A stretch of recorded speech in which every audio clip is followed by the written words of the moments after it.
Well, welcome everybody to our Bible study today. Thank you for being here. We're glad you're here in this room. And if you're joining us online, we're also glad you're joining us online today. We want to welcome you. So last week, what'd y'all have? Luke? Was Luke here last week? So how'd he do? Do okay? Okay, I watched it. Just checking on him. Little theology check is all it was. But no, Luke did a really good job. I appreciate him stepping in since we were at camp. And we had a great time at camp. But glad to be back with you. And we will make our way through today. And I think we've decided we're going to meet through July. Y'all know that, right? And you'll have different folks. I'm not sure who all is going to be doing the Bible study. I'll be doing it some. I won't be doing any in July. But I'm going to get us to July, okay? So with that said, today we are going to continue the journey in Abraham's life. That's where we've been for a good while. You'll notice on your outline, we will finish up Abraham's actual story next week, but I want to save that for next week. Today we're going to do Sarah and Rebekah, okay? Genesis 23 and 24, and I had my annual eye exam today, so my eyes have been dilated, so I'm trying to figure out where I can actually see my Bible, but I see most of y'all look very bright today to me, actually. But interesting turn of events, and I think Luke pointed out last week again just how if Moses is the primary author of Genesis, which many of us believe, he uses a lot of structure and parallelism, and if you were paying attention, he just writes in a very beautiful way and uses I think some of the very best mechanisms available in the Hebrew language to tell these stories, is a good way to put it, okay? So, and I'll point some of that out in this text today. So let's look at chapter 23. So that is the death and burial of Sarah, okay? So it says in verse 1, Sarah lived to be 127 years old. She died at Kiriath Arba, that is Hebron, in the land of Canaan. And Abraham went to mourn for Sarah and to weep over her. So it's kind of an interesting take here just in that one verse. This is a signal event in this story, the death of Sarah. And you notice I put here in your outline, she dies in Hebron 37 years after the birth of Isaac. So Isaac's 37 years old now and still not married, okay? And so Sarah dies. It's a little interesting. If you'll notice the language of verse 1 and 2, she dies in Hebron and Abraham went to her. Abraham lived in Beersheba, okay? If you'll look at the end of end of chapter 22, verse 19, Abraham is in Beersheba, and for some reason at this point, we're now a few years later, they're in two different towns, evidently for some temporary reason. We're not really sure why. It's about 26 miles from Beersheba to Hebron. Hebron's a little bit further north of Beersheba. And so Abraham went to her, and he went to mourn and weep over her. The customary Hebrew practice was to weep over the actual body of somebody who died. It was an expression of remorse, and it was just an accepted practice. And so Abraham goes and spends this time weeping over her. Then verse 3, now the decision has got to be made. What does Abraham do now? Abraham is not from Canaan. That's not his home. Abraham came, if you remember, from north of Israel in Haran. And so the question is, now that his wife has died, where is he going to bury her? So the family burial plots, if you will, if you think about in the ancient world how it would often say that it was both a literal thing as well as a metaphorical statement about when someone died, they were gathered to their fathers. The literal part of that meant was they usually had a family burial place. The metaphorical part of that was they went on to Sheol from the Old Testament perspective. So the question is, where will he bury her?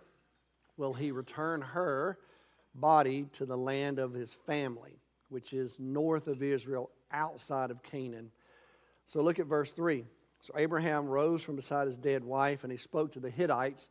There's a lot of question about who these people actually are. The Hittites will be mentioned much later in the Old Testament.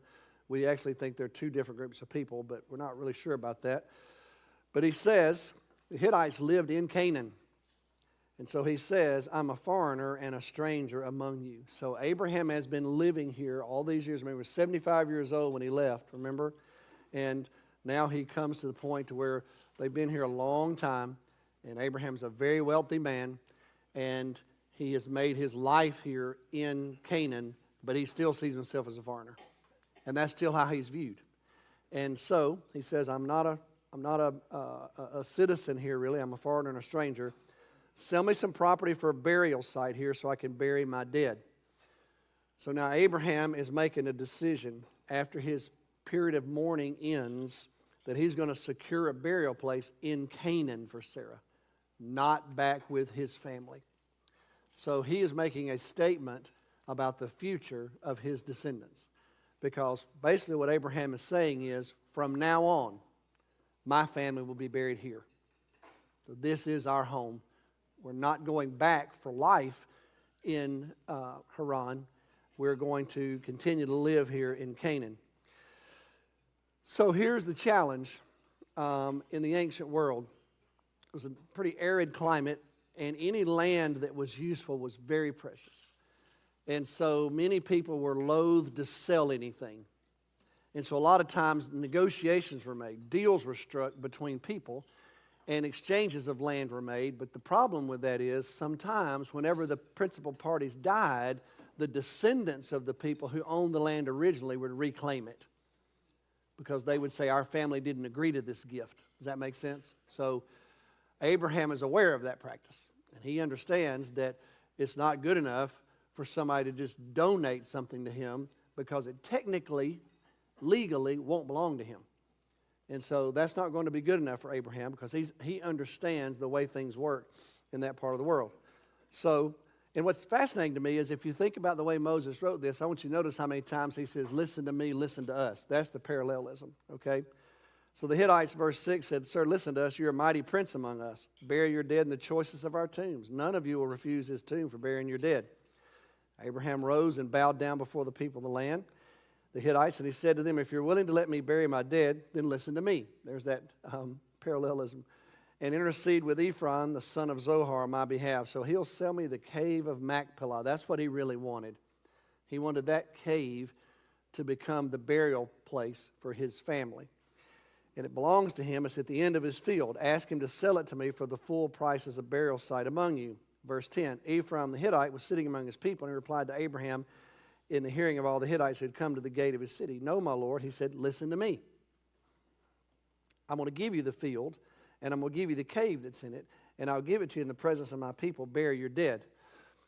Now, here's what's happening underneath this text.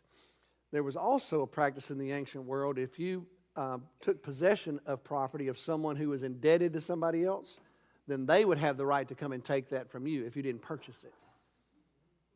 So we have no idea what Ephron's financial situation is, but he's pretty quick to give his land away. So that kind of makes you wonder, is there something else going on with his little arrangement? So again, Abraham bowed down before the people of the land and said to Ephron in their hearing, listen to me, if you will. I'll pay the price of the field and accept it for me so I can bury my dead there. Ephraim answered to Abraham, listen to me, my Lord. And then he begins, and he offers somewhat of an exorbitant price. And again, in the ancient world, it was very common to negotiate. In other words, you would offer a price, and kind of the standard practice was to offer another price. You just had offers and counter offers until you finally got to where you agreed. Land's worth about 400 shekels of silver. It's about 7.5 pounds of silver. But what is that between you and me? Bury your dead. So Abraham agreed to Ephraim's terms. He weighed out for him the price he had named. So Abraham didn't negotiate. Abraham didn't say, well, I'll give you $250. You know, that's not what happened. Abraham just said, I'll give it to you. Well, everybody there knew this was probably more money than this land was worth. So it was basically Abraham was making the statement, there doesn't need to be any question about whether or not this land now belongs to me. I'm not even going to negotiate for it. I'm just going to pay the full price, and it will all be mine, and it will be mine for my descendants. So he weighs out the price that he had named in the hearing of the Hittites, and the merchants weighed it for him, if you'll notice that. So then, verse 17, Ephraim's field in Machpelah near Mamre, the field and the cave and all the trees of the borders. That's how they would mark off the borders of their fields. You know, they didn't necessarily use fences. And notice, it's interesting, the phrasing. The Hittites, these ancient people, we know they had certain legal arrangements. And so notice how the land was deeded to Abraham as his property. And notice Abraham made sure it was done in front of all the Hittites, that it came to the gate. So now there's just no question that legally this belongs to him, and this is where he can place the body of his wife. And so it became the burial site for Sarah. Monumental event in the history of this story, where the death of this matriarch, Sarah, she's walked side by side with Abraham through his entire journey. And she has played a huge role in this story. And so now she has died. So you've had this complex negotiation to secure a place of burial for her. And Abraham has made sure that his family's burial place is in Canaan. Now that's going to send a message to his children and grandchildren and everyone else who's a part of this conversation. Okay? But now the question remains, now what? What's going to happen in the future? How much longer is the Lord going to allow Abraham to live? Sarah has died, and now Abraham is alone except for all of his servants and Isaac. So come to chapter 24. Now Abraham is very old, but the Lord had blessed him in every way. And he said to his senior servant, now is that Eleazar? Is that the guy that we thought was going to be the heir? You remember that conversation earlier when Abraham said, I don't have any children. All I have is Eleazar. Is he going to be the guy? Many scholars believe that's who it is. So he's not the heir, obviously. We're going to have a son. We've had the son Isaac. Remember we had the other son Ishmael. But he says to the senior servant in his household, the one in charge of all that he had, kind of an ancient practice, put your hand under my thigh. In other words, in this very intimate kind of swearing ceremony, very private and personal, just between these two people. I want you to swear by the Lord, the God of heaven, the God of earth, you won't take a wife for my son from these Canaanites.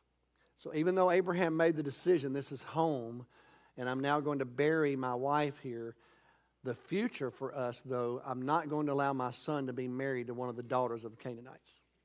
He says, so what I want you to do is go back to my country, go back to my relatives, and find a wife for my son. So in other words, I want you to go north, 300 miles or so, whatever the mileage is, I've forgotten now, 2 or 3 weeks journey by camel. And I want you to go back to my family, and I want you to find a wife for my son Isaac. Okay? So verse 5, the servant says, well, what if I find her, and this woman's unwilling to come back with me to this land? Shall I then take your son back to the country you came from? That's a no. You can't take Isaac back out of Canaan. Isaac is going to live in Canaan. Our future is here in Canaan. So he says, make sure you don't take my son back there, verse 6. And again, Abraham has no idea how much longer he's going to live. We're a couple years later after Sarah has died by this time. The Lord, the God of heaven, who brought me out of my father's household and my native land, who spoke to me and promised me on an oath, saying, to your offspring I will give this land. He will send his angel before you so you can get a wife for my son from there. If the woman's unwilling to come back with you, then you'll be released from this oath of mine. Only don't take my son back there. So they enter into this oath. So verse 10, the servant leaves. He takes 10 camels with him, okay? And he loads it with all kinds of good things, and he sets out for Aram Naharaim. That is the land of Haran. That is north of Israel. It's where Abraham came from. It's where Abraham's brother was. And Abraham's brother's children happened to live. And so Nahor is there, his son Laban, and all of their children and grandchildren. So He makes sure that he does not find a wife in Canaan. So he makes the journey, and look at verse 12. Just tells you something about this servant. He's one of the godliest men in this story. Here's his prayer. He says, Lord, God of my master Abraham, make me successful today and show kindness to my master Abraham. Notice his focus is on Abraham, not on himself. I'm standing beside this spring, and the daughters of the townspeople are coming out to draw water. May it be that when I say to a young woman, please let down your jar that I have a drink, she'll say, drink, and I'll water your camels too. Now, that would have been a huge thing. The reason for that is if she puts that bucket down in the well to get water for Abraham, it takes about 10 to 15 buckets to water a camel. And he's got 10 camels.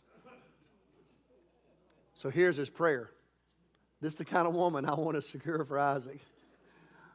When she sees me standing here and I've got 10 camels, she's going to look at me and realize, those camels need watering too.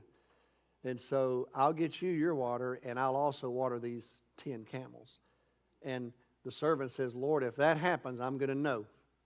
And I'm not going to ask her to water my camels. I'm just going to see what she does. And if that happens, then I'll know this is the woman. So this is a very practical prayer, but it's a very specific one, okay? So you get to verse 15. Before he'd finished praying, Rebekah came out with a jar on her shoulder. She was the daughter of Bethuel, son of Milcah, who was the wife of Abraham's brother Nahor. The woman was very beautiful, a virgin. No man had ever slept with her. She went down to the spring, filled up her jar, came up again. The servant hurried to meet her and said, please give me a little water from your jar. Drink, she said, quickly lowered the jar to her hands, gave him a drink. After she gave him a drink, she said, I'll water your camels too. So this guy, look at verse 21, without saying a word, he watched her closely to learn whether or not the Lord had made his journey successful. When the camels had finished drinking, he said, this is the woman. And so then he brings out all these gifts. A gold nose ring, which I know all of y'all are waiting on. Gold bracelets. He basically just gets everything that he knows to give to a woman of that day that he knows would send a really powerful message. He gives it to her. And then he just asks her, who are you? He doesn't know yet that she's in Abraham's family. He's assuming that she is, but he doesn't know that officially, but that's his hope, I'm sure. And then she tells him who she is, that she is the daughter of ultimately Abraham's brother, Nahor, and says, we actually have a place for you to stay if you'd like to. And so look at verse 26. He bowed down and he worshiped the Lord, saying, praise be to the Lord, the God of my master Abraham, who's not abandoned his kindness and faithfulness to my master. As for me, the Lord has led me on the journey to the house of my master's relatives. Not only have I found the woman that I believe is right, she's actually in Abraham's family. He didn't know that when he gave her all the gifts. He found that out.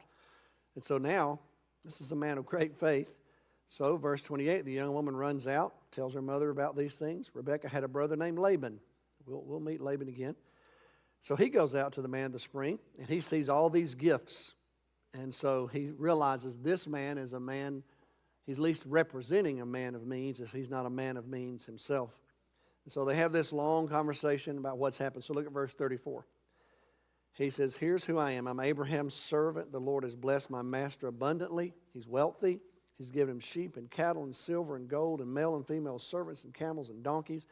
I mean, notice he didn't just ride a donkey. He brought 10 donkeys. I mean camels rather. So what is this servant wanting to communicate when he gets somewhere? I'm serving a wealthy man. I've showed up with gold, 10 camels. I've got an entourage here. He says, my master's wife, Sarah, has borne him a son in her old age, and he has given him everything he owns. So I'm here on behalf of a very wealthy family, and my master made me swear an oath. You must not get a wife for my son from the daughters of the Canaanites, but go to my father's family, to my own clan, and get a wife for my son. And I asked my master, what if she won't come back? So he tells this whole story, okay? So finally, once everything happens, and they give the gifts, and they make the exchange, and he gives the request, Look at verse 55. The brother says, and the mother, we need to call a timeout and just see if this story checks out. Let's make sure we know what's going on here. So let her stay with us for the next 10 days or so. Then you can go. But he said, don't detain me because the Lord's granted success. The guy basically said, look, the Lord's answering my prayers in verse 56. And let me go to my master. And then the most interesting thing happens, y'all, particularly in the ancient world. Verse 57, they said, well, let's just call Rebekah and see what she says. See whether she wants to go or not. Okay? So, verse 58, they called Rebekah and they asked her, will you go with this man? She says, I will go. So the Lord is obviously working in Rebekah's heart as much as anything. So they sent their sister Rebekah on her way along with her nurse and Abraham's servant and his men, and they blessed Rebekah and said to her, our sister, may you increase to thousands upon thousands. May your offspring possess the cities of their enemies. Now, these folks have no idea of the blessing that God has already given Abraham. So they pronounce a very similar blessing upon her in faith. So Rebekah and her attendants got ready, verse 61, and they went back with the man, and the servant took Rebekah and left. Now we've got another piece of the story. What's Isaac going to think about all this? Because Isaac's a grown man with his own sense of what's happening. His mother has died. His father's old. And I'm sure he's thinking about his future and what's supposed to happen to him. So how's this going to play out when the servant returns with Rebekah? Verse 62, now Isaac had come in from Beer-lahai-roi. That's the place where the Lord sees. He was living in the Negev, so obviously he's tending flocks. He's working and caring for all the possessions of Abraham that eventually now are going to be his.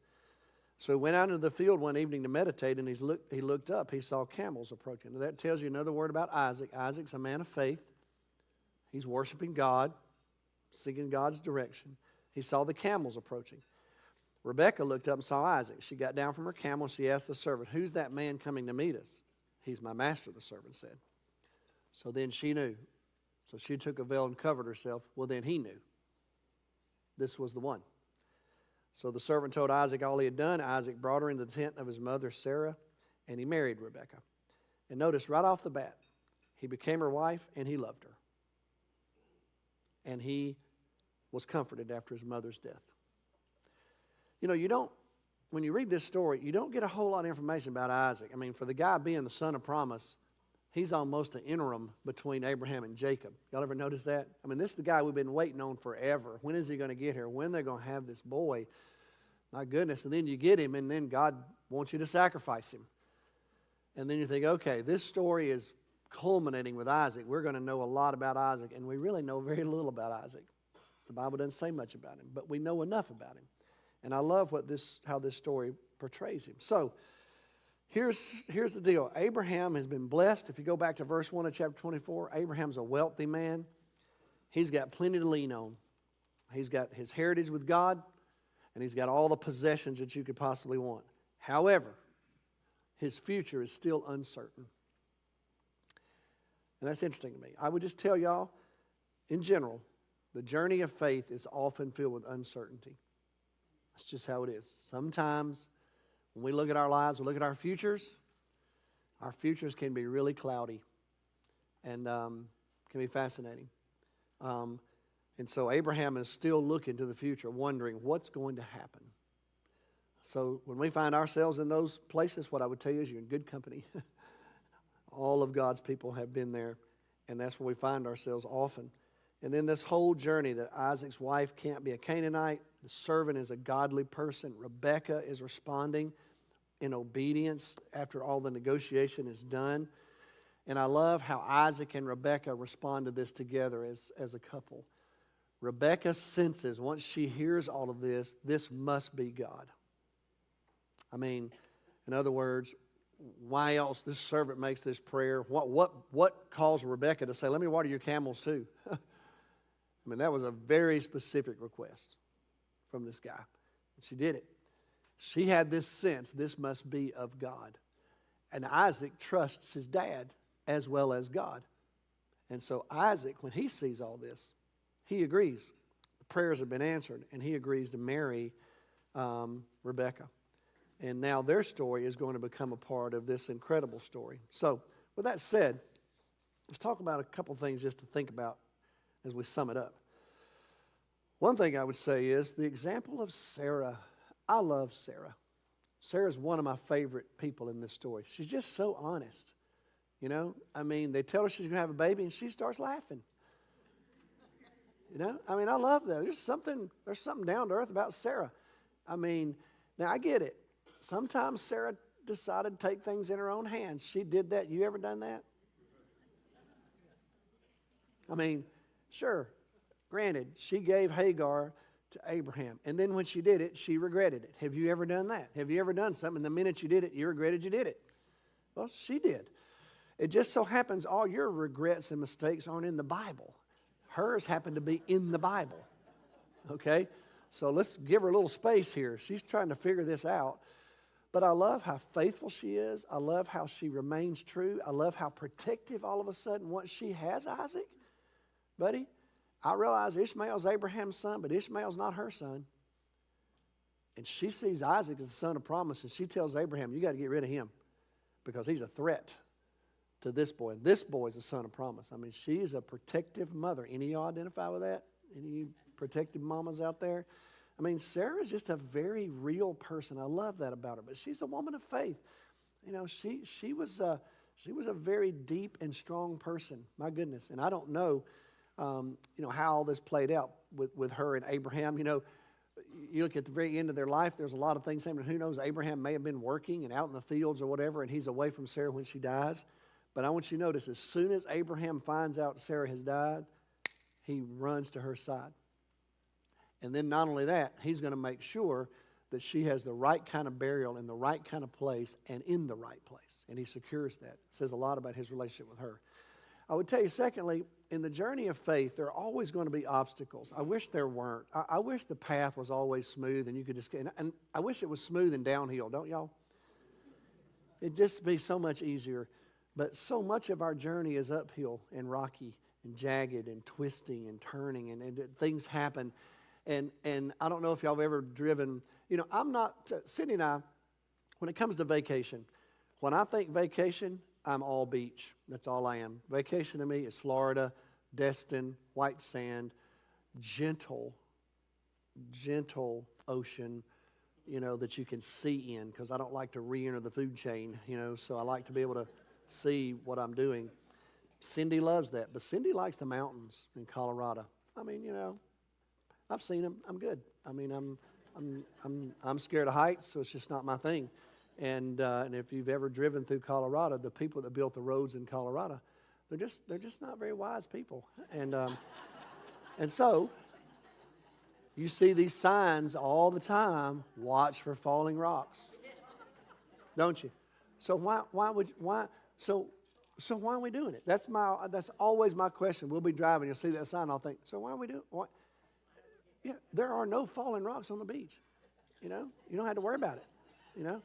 And yeah, there are hurricanes and sharks, but like I said, you can go at the right time. Okay. You know what your life is full of? Falling rocks. I mean, y'all, it just is what it is. Rocks fall sometimes, and all of a sudden they're in your path, and you didn't cause it necessarily, but there they are. And so Abraham, here he is. He's a wealthy man. He's got a lot to speak for himself, but guess what he doesn't have?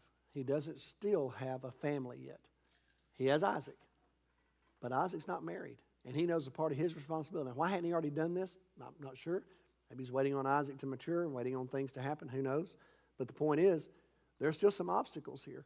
And not only that, not only does she not have a wife, they're a long way from home. And so the question is, are you going to be able to find a wife for Isaac from our family or not?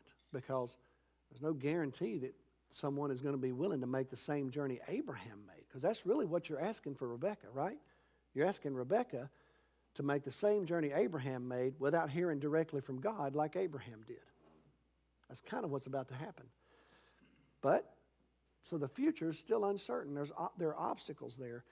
The journey of faith is going to be filled with them, y'all. falling rocks are going to come. Sometimes, you're going to turn that corner and what you're going to see is uphill and jagged and curvy. And it is just how it is. But it doesn't mean that you're not on the right path. Doesn't mean that necessarily. Sometimes we think that. We think, man, if I was in God's will, it'd be easy. I'm not sure where we got that from. Man, if I was in God's will, this would be perfect. I'd always be blessed. But you know what, y'all? That's just not the case. Sometimes, with the life that we live, as imperfect as we are, it can be really challenging. But here's the third thing. God's plan's still in place. God's going to bless Abraham. And he was working. He was already preparing Rebekah's heart, already getting her ready. Even Rebekah's family. When Rebekah gets ready to leave, the family pronounces a blessing on her. And it's a very similar blessing to the one that Isaac has through his dad. And there's no way they would have really known that. And so the plan of God's still in place. Burial place in Canaan. A family now for Isaac in Canaan. And Abraham now, next week, is going to get to rest in peace. And we'll talk about that next week. Okay, I'm going to stop right there. Those of you that are online, thank you for joining us. Grateful you were a part of our journey today.